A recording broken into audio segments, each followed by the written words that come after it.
ഭക്തജനങ്ങളെ, അഷ്ടദള ശ്രീകോവിലോട് കൂടിയ ഭാരതത്തിലെ ഏക മഹാശിവക്ഷേത്രമായ വടേശ്വരം ശ്രീ മഹാശിവക്ഷേത്ര സന്നിധിയിലേക്ക് ഏവർക്കും സ്വാഗതം. സകലാഭയവരദായകനും സർവൈശ്വര്യമൂർത്തിയുമായ ശ്രീ മഹാദേവന്റെ തിരുചൈതന്യം കതിരുളി തൂകുന്ന ഈ സന്നിധിയിലെത്തുന്ന എല്ലാ ഭക്തജനങ്ങളെയും മോക്ഷദായകനായ ഭഗവാൻ അനുഗ്രഹിക്കട്ടെ. അതിപുരാതനമാണ് ഈ ശിവക്ഷേത്രം. ശ്രീ പരമശിവൻ വടമഹർഷിക്ക് പ്രത്യക്ഷ ദർശനം നൽകിയ പുണ്യഭൂമിയാണിതെന്ന് ഐതിഹ്യങ്ങൾ സമർത്ഥിക്കുന്നുണ്ട്. 1500 ആണ്ടുകൾക്ക് മുമ്പ് കോലത്തുനാട് ഭരിച്ചിരുന്ന വടുകവർമ്മ രാജാവ് ഈ പവിത്രഭൂമിയുടെ മഹത്വം തിരിച്ചറിയുകയും വടേശ്വരം ശ്രീ മഹാശിവക്ഷേത്രം നിർമ്മിക്കുകയും ചെയ്തു. ക്ഷേത്ര നിർമ്മിതിയിലെ വാസ്തുശില്പപരമായ സവിശേഷതകൾ കൊണ്ടും ദേവതാസങ്കല്പം കൊണ്ടും മറ്റ് ശിവക്ഷേത്രങ്ങളിൽ നിന്നും വ്യത്യസ്തത പുലർത്തുന്നതാണ് ഈ ദേവസന്നിധി. നോക്കൂ, ഇവിടുത്തെ ശ്രീകോവിൽ അത് അഷ്ടദളാകൃതിയിൽ തീർത്തതാണ്. ഭാരതത്തിലെ മറ്റൊരു ക്ഷേത്രത്തിലും അഷ്ടദളാകൃതിയിലുള്ള ശ്രീകോവിലില്ലെന്ന് അഭിജ്ഞന്മാർ അഭിപ്രായപ്പെട്ടിട്ടുണ്ട്. മഹാശ്രീകോവിലിന് 66 അടി ഉയരമുണ്ട്. 5 അടിയാണ് താഴികക്കുടത്തിൻ്റെ ഉയരം. ശിവലിംഗ പ്രതിഷ്ഠ 4 എണ്ണമുണ്ടെന്നതാണ് ഈ മഹാക്ഷേത്രത്തിൻ്റെ മറ്റൊരു സവിശേഷത. കേരളത്തിൽ 4 ശിവലിംഗ പ്രതിഷ്ഠയുള്ള മറ്റൊരു ക്ഷേത്രവുമില്ല. ശ്രീപരമേശ്വരൻ ഇവിടെ കുടികൊള്ളുന്നത് അപാരമായ കാരുണ്യഭാവത്തിലാകയാൽ തിരുമുമ്പിൽ പ്രാർത്ഥിക്കുന്ന ഏതൊരു ഭക്തനും ആത്മീയവും ഭൗതികവുമായ അഭ്യുന്നതി ലഭിക്കുമെന്നാണ് വിശ്വാസം. കാലപ്രവാഹത്തിൽ തകർന്നുപോയ ഈ ക്ഷേത്ര സമുച്ചയത്തിൻ്റെ പുനർനിർമ്മാണ പ്രവർത്തനങ്ങൾ ശ്രീ മഹാദേവന്റെ അനുഗ്രഹം കൊണ്ടും നല്ലവരായ ഭക്തജനങ്ങളുടെ സഹകരണം കൊണ്ടും നല്ല രീതിയിൽ നടന്നുവരികയാണ്. ക്ഷേത്രത്തിൻ്റെ മേൽപ്പുര പൊളിച്ചുമാറ്റി ശ്രീകോവിൽ ഗർഭഗൃഹം 66 അടി ഉയർത്തി ഗതകാല പ്രൗഢിയോടെ പുതിയ മേൽപ്പുര പണിത് ചെമ്പ് പതിച്ച് സ്വർണ്ണ താഴികക്കുടം പ്രതിഷ്ഠിച്ചു കഴിഞ്ഞു. മഹാശ്രീകോവിലിൻ്റെ ഇടനാഴി നിർമ്മാണവും വാസ്തുശാസ്ത്രവിധി പ്രകാരം പൂർത്തിയാക്കിയിട്ടുണ്ട്. ഇപ്പോൾ മഹാശ്രീകോവിലിൻ്റെ അഷ്ടദളാകൃതിയിലുള്ള പ്രാസാദ നിർമ്മാണമാണ് നടന്നുകൊണ്ടിരിക്കുന്നത്. പ്രാസാദ നിർമ്മാണത്തിന് ആവശ്യമായ 6000 ശിലകൾ ഭക്തജനങ്ങളുടെ സമർപ്പണമായി ശേഖരിക്കണമെന്നതാണ് ദേവഹിതം.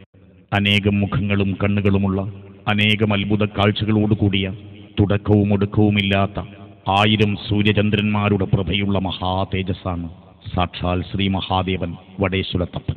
കേവലം 5.5 or 6 അടി മാത്രം വലിപ്പമുള്ളൊരു ആകാരത്തിൽ ഒതുങ്ങുന്നവനാണ് താനെന്ന സങ്കുചിതമായ തോന്നലാണ് ഒരുവനെ യഥാർത്ഥ വിജയം നേടുന്നതിൽ നിന്നും തടയുന്ന പ്രധാന സംഗതി.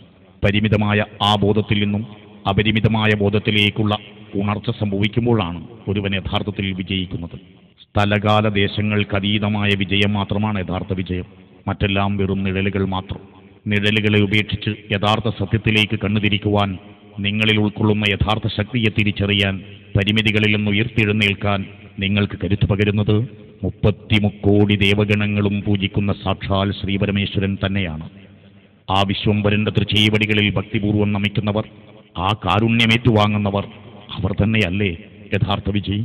വരൂ, കറയറ്റ വിശ്വാസത്തിന്റെ പിൻബലത്തിൽ നമുക്ക് വടേശ്വരത്തപ്പനെ നമിക്കാം. കാരുണ്യാമൃതം തുളുമ്പുന്ന കണ്ണുകളോടെ ദേവാദിദേവൻ നമ്മെ അനുഗ്രഹിക്കാതിരിക്കില്ല. അനാദികാലം മുതൽ തന്നെ ഭാരതത്തിൽ ശിവാരാധന നിലനിന്നിരുന്നു. സിന്ധു നദീതട സംസ്കാരത്തിലും ലിംഗരൂപത്തിൽ ശിവാരാധന നിലനിന്നിരുന്നതായി ചരിത്രകാരന്മാർ കണ്ടെത്തിയിട്ടുണ്ട്. വേദങ്ങളിൽ ശിവന് രുദ്രൻ എന്ന പേരാണ് ഉണ്ടായിരുന്നത്. ചർമാംബരധാരിയായി വില്ലും അശനിയും ആയുധങ്ങളാക്കി പർവ്വതങ്ങളിൽ വസിക്കുന്ന രുദ്രൻ അംബികയുടെ നാഥനാണെന്ന് കൂടി സൂചിപ്പിക്കപ്പെട്ടിരിക്കുന്നു. സദാശിവൻ, മൃത്യുഞ്ജയൻ, ദക്ഷിണാമൂർത്തി, കിരാതമൂർത്തി, അഘോരമൂർത്തി, നീലകണ്ഠൻ, ചന്ദ്രശേഖരൻ, വിശ്വനാഥൻ, ശ്രീകണ്ഠൻ, ഉമാമഹേശ്വരൻ, സ്ഥാണുമലയൻ, നടരാജൻ, അന്തിമഹാകാളൻ എന്നിങ്ങനെ എണ്ണമറ്റ നാമങ്ങളിൽ ആരാധിക്കപ്പെടുന്ന ദേവാദിദേവനാണ് ത്രിമൂർത്തികളിൽ സംഹാരകാരകനായ സാക്ഷാൽ ശ്രീപരമേശ്വരൻ. ആ ശ്രീപരമേശ്വരന്റെ ചൈതന്യം കൊണ്ട് ധന്യമായ ഈ പവിത്ര സന്നിധിയിലെത്തുന്ന എല്ലാ ഭക്തജനങ്ങളും ക്ഷേത്രത്തിന്റെ പരിശുദ്ധിയും പരിപാവനതയും കാത്തുസൂക്ഷിക്കാൻ പ്രത്യേകം ശ്രദ്ധിക്കേണ്ടതാണ്. പാലാഴി മദനത്തിൽ നിന്ന് ലഭിച്ച ഹലാഹലത്തെ വിഴുങ്ങി ലോകരക്ഷ ചെയ്ത ത്യാഗമൂർത്തി താരകാക്ഷൻ, കമലാക്ഷൻ, വിദ്യുന്മാലി എന്നിവർ സ്വർണം കൊണ്ടും വെള്ളി കൊണ്ടും ഇരുമ്പ് കൊണ്ടും നിർമ്മിച്ച പുരങ്ങൾ ദഹിപ്പിച്ച ത്രിപുരാന്തകൻ. കൈലാസത്തിലെ രമ്യഹർമ്മത്തിൽ വസിക്കാമായിരുന്നിട്ടും ശ്മശാനത്തിലെ വിജനതയിൽ കഴിയുന്ന സ്നേഹമൂർത്തി.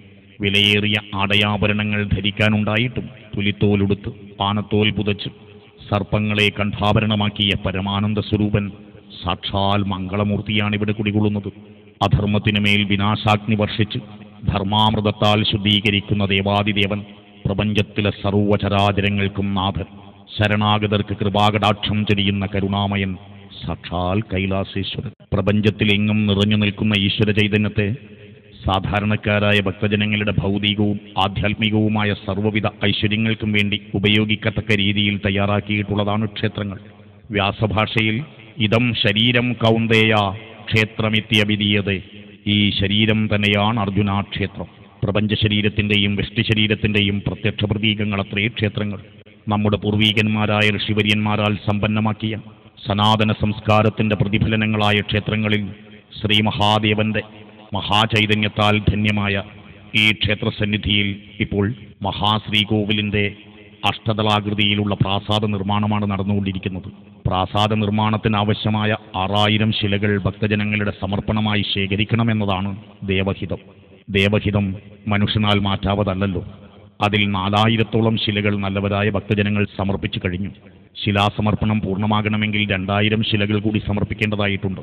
ആയതിനാൽ എല്ലാ ഭക്തജനങ്ങളും കുടുംബസമേതം ശിലകൾ സമർപ്പിച്ച് ശിലാസമർപ്പണ യജ്ഞം പൂർത്തീകരിക്കണമെന്ന് മഹാദേവന്റെ നാമത്തിൽ ആദരപൂർവ്വം അഭ്യർത്ഥിക്കുകയാണ്. നിങ്ങളുടെ ആത്മാർത്ഥമായ സഹായ സഹകരണങ്ങൾ ലഭിച്ചാലേ അഷ്ടദള പ്രാസാദ നിർമ്മാണം പൂർത്തീകരിക്കുവാൻ സാധിക്കുകയുള്ളൂ. ശില ഒന്നിന് 250 രൂപയാണ് വില നിശ്ചയിച്ചിരിക്കുന്നത്. മഹാപുണ്യദായകമായ ഓം നമഃശിവായ മന്ത്രം ആലേഖനം ചെയ്ത ശിലകൾ പ്രതീകാത്മകമായി ഭഗവാന്റെ തൃപ്പടിയിൽ ഭക്തർക്ക് സമർപ്പിക്കുവാനുള്ള സൗകര്യം ക്ഷേത്ര കമ്മിറ്റി ഒരുക്കിയിട്ടുണ്ട്. ശിവക്ഷേത്ര നിർമ്മാണത്തിന് ആവശ്യമായ ശിലകൾ സമർപ്പിക്കുവാനുള്ള അവസരം അപൂർവമായി മാത്രമേ നമുക്ക് കരഗതമാകൂ. ഈ സുവർണാവസരം പ്രയോജനപ്പെടുത്തി ശിലാസമർപ്പണം നടത്തി ഭഗവാന്റെ അനുഗ്രഹാശിസുകളിലൂടെ എല്ലാ ഭക്തജനങ്ങളും ജീവിതാഭിവൃദ്ധി കൈവരിക്കുക. ഭക്തജനങ്ങളെ, തീവിഴുങ്ങി പക്ഷികളെക്കുറിച്ചുള്ള കഥകൾ നിങ്ങൾ കേട്ടിട്ടുണ്ടാകും. എന്തും കഴിക്കുന്ന ഭഗന്മാരെ പറ്റിയുള്ള പുരാണങ്ങൾ നിങ്ങൾ വായിച്ചിട്ടുമുണ്ടാകും.